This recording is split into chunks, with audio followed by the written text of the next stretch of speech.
Yes, that goes there for the wind. Check, check. Can you hear me? I hope so. Loud and clear. Hey, yo.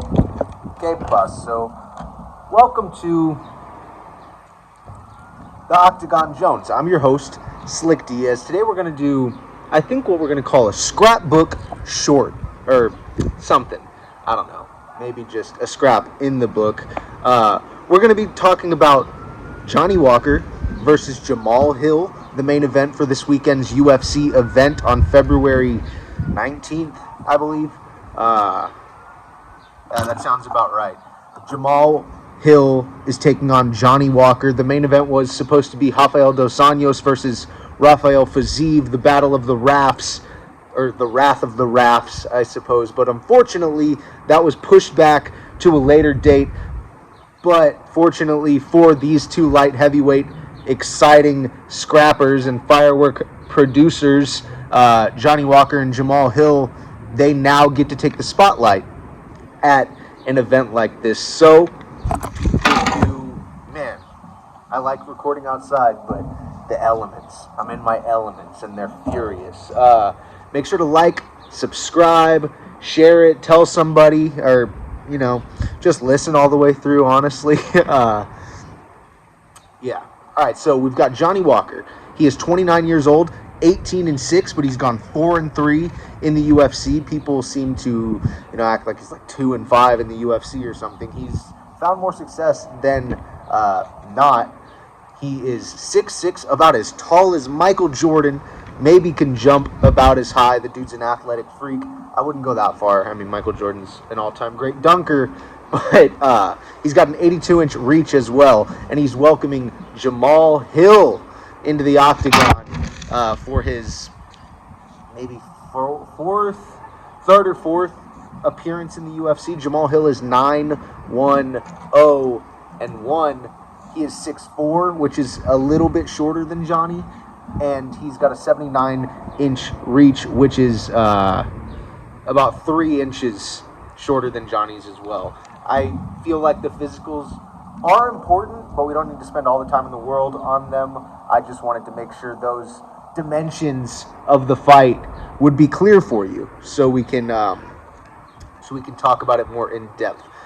The thing that this is a weird fight, first and foremost. It's a weird fight because these two dudes are dangerous and young in light heavyweight, which is a division as of late that's been struggling a little bit with, finding more promising youth as far as like who's at the top of the division. It's a little bit the old guard in a sense. There's a few, like we've got Yuri Prohashko, we've got Alexander Rakic, but for the most part, the new generation is having a little bit of a hard time breaking through at 205 pounds. But these two dudes both have a lot of weapons that can make them dangerous for anybody in the division and do make them dangerous for anybody in the division. We'll start with Jamal Hill. Jamal Hill's got this danger zone, man. He's got this, Justin Gaethje talks about a danger zone. He's like, if you don't come in to this area, you might be fine. But once you come in and I can create a car crash with you at my preferred velocity, distance, timing, if you give me the opportunity to create the impacts I want to create, you're not getting out of there. And so Jamal Hill brings a lot of similar aspects to his game. He's got seemingly really big hands. That's another thing. Big hands isn't necessarily the size of somebody's hands. It's more the depth and like the bone density. I feel like someone who's got heavy hands, I guess heavy's maybe the better word I'm trying to use instead of big. I'm sure he's got big hands too, but when he lands on people, he hits different. His nickname's Sweet Dreams. He's a professor at Touch 'em Up University, and Johnny Walker is the new kid on campus at Touch 'em Up University. We'll see if Johnny Walker can make something happen and extend this into, either a fight that goes to the decision where he can show off his new skills that he's learning and practicing at SBG in Ireland with Coach John Kavanagh, or he can draw him into the kind of clash that he comes out victorious in. There's a few different ways that the collision could happen. I'd say if it's like the less dynamic it is, as far as like up, down, sideways, springing into action, if it's more of a classic collision, I'd say Jamal Hill is going to win that, of course.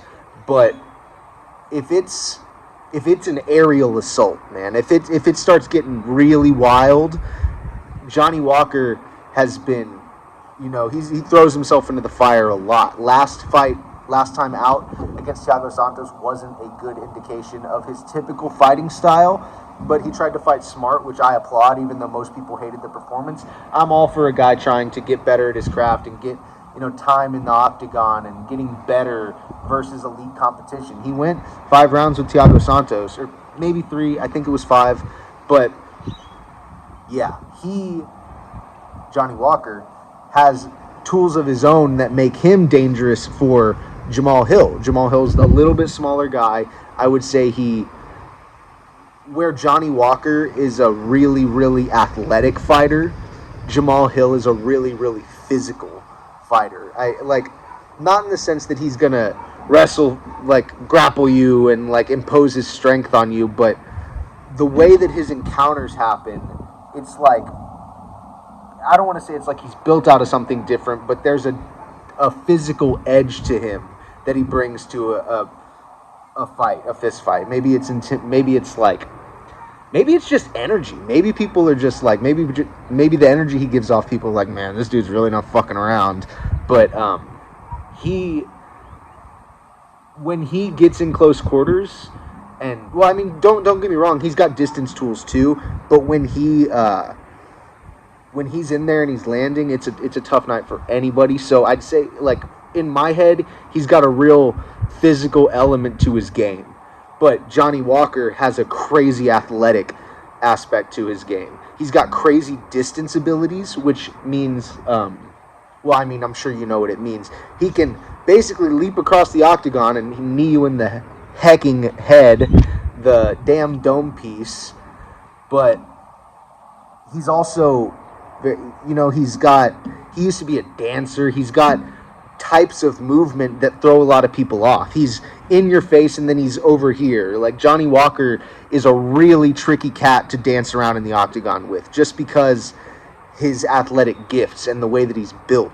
He's got supreme length. Supreme. He's got one of the most intimidating frames in the UFC as far as what his body should be capable of at a base level. You know what I mean? So that presents him with the ability to bring out a lot of different weapons in the octagon. Crazy elbows, huge knees, jumping kicks, whatever he wants to do, whatever he's going to freestyle in the moment, he could bring that into the fold, and then he could fold you with it and end your night and fold your sheets and tuck you in. Johnny Walker is not to be trifled with. I think a lot of people are going to give Jamal Hill a good chance to win this, and I'd say rightfully so, because he's a real dangerous cat. But I don't want people to just completely start underestimating Johnny Walker's abilities, because they're significant. They're really significant.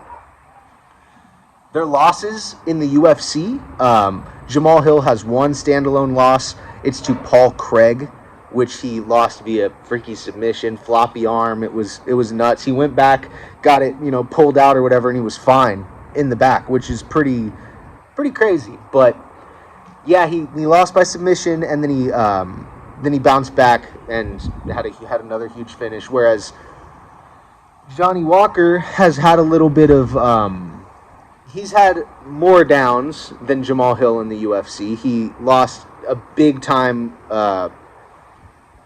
Lost in a big way to Corey Anderson, who is now over in Bellator and is a wrestler, but Corey Anderson knocked him out pretty good. A standing TKO, I believe it was. It was rough. Nikita Krylov grinded out a decision on him, and then Thiago Santos and Johnny Walker, in Johnny Walker's last fight, had an interesting fight, for sure. So, their notable wins in the UFC: Johnny Walker's beat Misha Serkinov and Khalil Roundtree Jr., a spectacular performance. And then Jamal Hill has beaten the likes of Ovince St. Preux and Jimmy Crute. Johnny Walker's a 3-time Performance of the Night winner. in his 7 fights in the UFC, and Jamal Hill has also taken home Performance of the Night honors one time in his most recent fight against Jimmy Crute, where he finished the Bendigo Badman, the brawler from Australia, finished him in convincing fashion. Jamal Hill took him to Touch 'em Up University and signed him up for the basics courses. I'm a big fan of Jimmy Crute, but Jamal Hill really took it to him and taught him a lesson or two about what he needs to work on. Jimmy Crute has actually announced that he's going to be out for the next maybe foreseeable year because he's got some long-term injuries that he's finally going to deal with, but he's definitely sitting on some lessons from that last performance.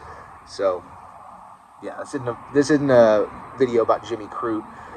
All of these fighters' wins, Jamal Hill and Johnny Walker, all of their wins in the UFC are by the way of finish, so that's something to really think about if you're a gambling man. Inside the distance seems to be a good call if you are looking to be wise about it. I never am, but it's likely that something crazy happens and one of them goes night-night. Sweet dreams, Jamal Hill. Johnny Walker. Man, what a fight. I'd say the fights to watch. I took a cursory look at Jamal Hill's record. It's only 9-1-0-1. He doesn't have a very, he doesn't have a record you have to dive deep into.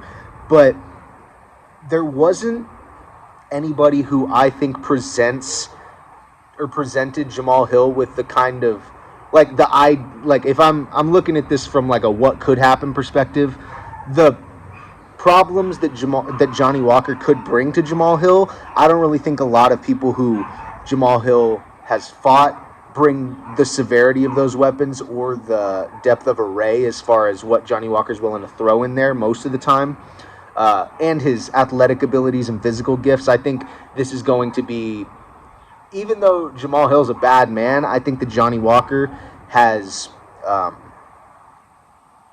the potential to show him a few things he has not seen before. So I didn't really see anything on Jamal Hill's record that I would say maybe you should go watch in terms of what I think is going to happen in this fight.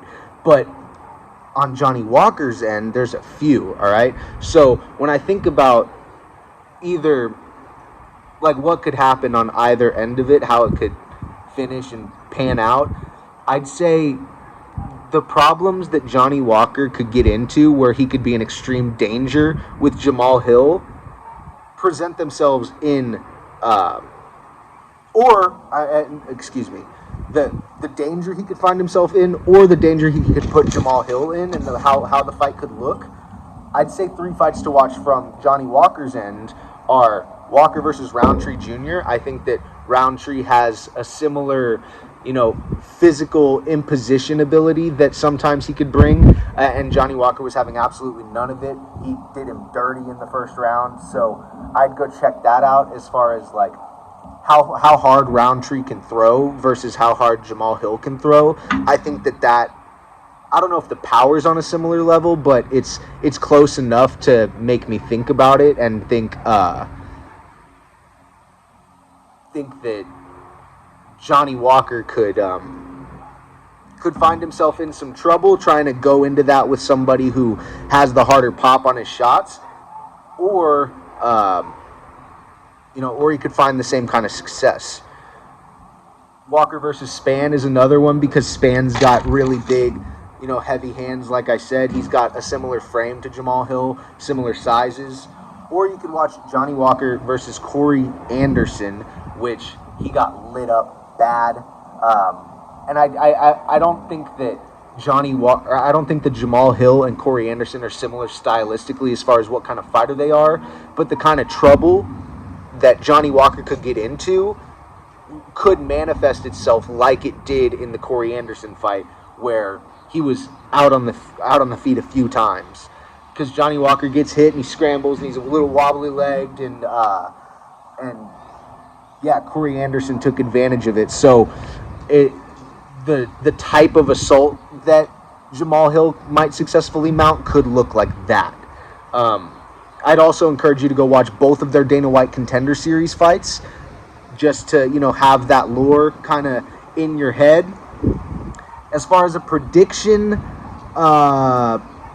expect the unexpected. I'll probably pick this to go to the scorecards. So that's just how I like to do it, man. I think that it could be a really good opportunity for us to see what either of these cats have versus another young, exciting guy who's pretty dangerous. So this is my first attempt at really trying to break down one specific fight. If you like this kind of content, let me know. Leave a comment, subscribe, ring the bell so you know when I upload new content. I've been Slick Diaz, aka Carlos Conduit. Chill Sunnin. Catch you next time. Thank you.